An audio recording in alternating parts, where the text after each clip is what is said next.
नमस्कार मित्रांनो, तुमच्या सर्वांचे स्वागत आहे माझ्या चॅनलवर। आज आपण सुपर टेस्टी असा रगडा बनवणार आहोत अगदी सोप्या पद्धतीने।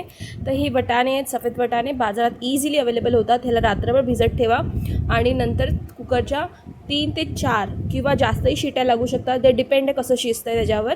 आणि टमाटर, कांदा आणि बटाटा थोडं जाडजाड कापा, तसंही ते कुकरच्या शिट्ट्यामध्ये गळून जाणारच। सोबतच चवीनुसार मीठ आणि हळद घालून ह्याच्यात छान अशा शिट्ट्या करून घ्या।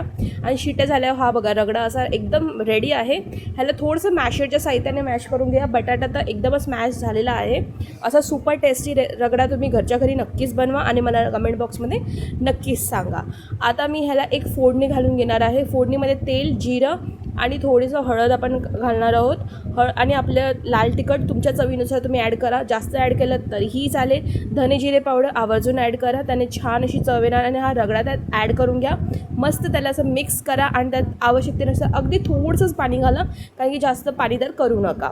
आणि हा रगडा मी सुपर टेस्टी अशा माझ्या चटण्यांसोबत सर्व करणार आहे। हा रगडा मी घरच्या घरी टेस्टी अशा चटण्या बनवल्या आहेत। एक चटणीची रेसिपी तुमच्यासोबत शेअर केलीच आहे। आता हा रगडा मी प्लेटमध्ये सर्व करते, सोबत दही।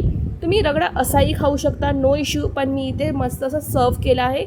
दही टाकून घेतली आहे आणि आपली खट्टी-मिठी चटणी, चिंचेची चटणी आणि तिखट अशी चटणीची रेसिपी मी तुमच्यासोबत शेअर केली आहे। जाऊन नक्की बघा आणि कशी झाली तेही मला सांगा।